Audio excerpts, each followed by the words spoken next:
অবশেষে এক ব্যতিক্রমী এবং গভীর এক সার্কেলে প্রবেশ করলো জামাত ইসলামী এবং জামাতের নেতৃত্বে এক অসাধারণ ঘটনা ঘটেছে। এটা রাজনীতিতে একদিকে অশনি সংকেত, আরেকদিকে একটা মাইল ফলক।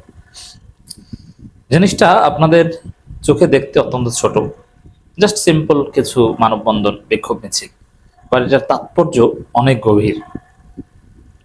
আমি আবার একটু পেছন থেকে আসি। বাংলাদেশের রাজনীতির মূল সংকট হচ্ছে ভারতের আধিপত্যবাদ। বাংলাদেশের রাজনীতি হচ্ছে ভারতের আধিপত্যবাদের বিরুদ্ধে রাজনীতি। বাংলাদেশে যত সমস্যা দেখেন, সব সমস্যা হচ্ছে ভারত। তো বাংলাদেশ যদি ভারতের আধিপত্যবাদ থেকে বের হয়ে পুরোপুরি স্বাধীন হতে পারে, ওইটি বাংলাদেশের সমস্ত সমস্যার সমাধান। যেমন এই যে দেখেন, আপনাদের চোখের সামনে কি ঘটেছে। 5 আগস্ট একটা বিপ্লব ঘটেছে, একটা মহা বিপ্লব ঘটেছে, যেখানে আমরা কার্যত ভারতকে পরাজিত করেছিলাম। আমরা ভেবেছিলাম সংস্কার হবে, আগের বাংলাদেশ থাকবে না। কিন্তু ভারতের যে সফট পাওয়ার বাংলাদেশে আছে, তাদের যে মেকানিজম, তার মাধ্যমে আওয়ামী লীগকে আমরা পরাজিত করেছি।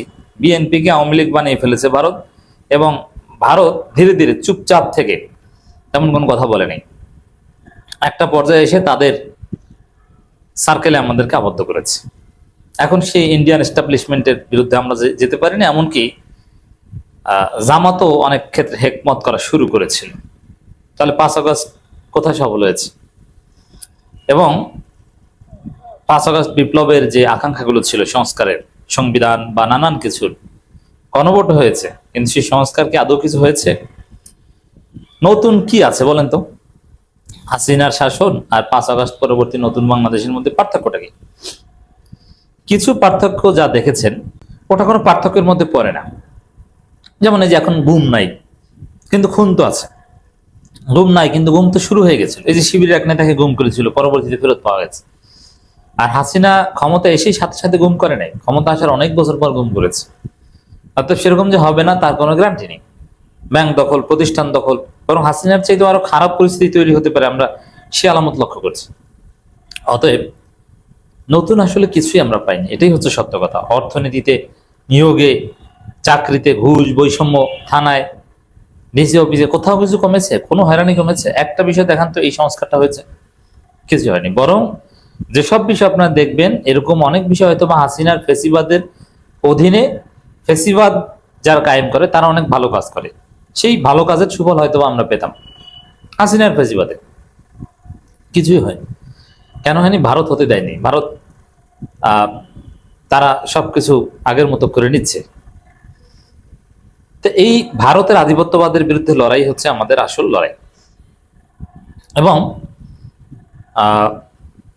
ভারত এমন একটা রাষ্ট্র, এটা এই প্রজন্মের জানা দরকার। সীমান্ত থেকে শুরু করে আরো নানান বিষয় তাদের সাথে আমাদের কনফ্লিক্ট আছে। এখন ভারতের আধিপত্যবাদের বিরুদ্ধে বাংলাদেশে যারাই সোজা হয়ে দাঁড়ায়, তাদেরকে একদম দুনিয়া থেকে সরিয়ে দেয় ভারত। এবং এই নোংরা রাজনীতি ভারত শুধু বাংলাদেশের ভিতরে ঢুকে করে তা না, যুক্তরাষ্ট্র, কানাডায় ঢুকে যদি সরাসরি ভারতের তাদের কোনো শত্রুকে হত্যা করতে পারে, তাহলে বাংলাদেশের ভিতরে ঢুকে হত্যা করা, এটা তো খুবই সিম্পল, এটা তো বোঝাই যায়। এই জন্য বাংলাদেশের ইতিহাস আমি স্মরণ করি, আবার কয়েকটা আলোচনা বলেছি,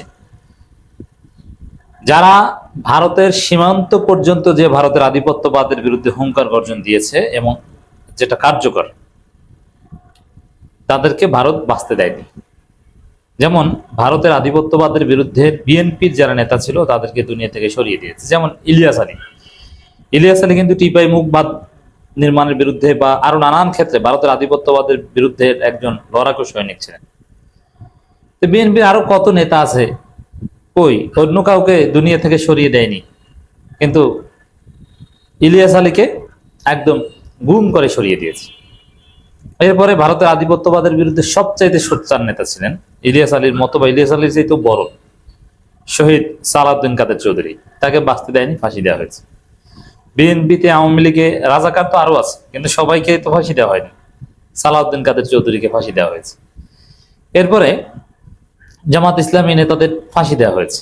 এই জামাত নেতারা ভারতের আধিপত্যবাদের বিরুদ্ধে সংগ্রামের অংশ হিসাবে একদম ভারতের বর্ডার পর্যন্ত চলে গিয়েছিল। তখনই ভারত টার্গেট করেছে এদের হত্যা করতে হবে। তার মধ্যে কাদের মোল্লাকে সবার আগে ফাঁসি দিলে কেন? কাদের মোল্লাই সর্বপ্রথম ভারতের আধিপত্যবাদের নানান অপকর্মের বিরুদ্ধে পত্রিকায় কলাম লিখতেন। ওইটি অন্যান্য বড় বড় সাংবাদিকদের কাছে রেফারেন্স পয়েন্ট হতো। এবং কাদের মোল্লার যে লেখনী শক্তি অসাধারণ ছিল, মারাত্মক। কাদের মোল্লাকে ফাঁসি দিয়ে দিয়েছে।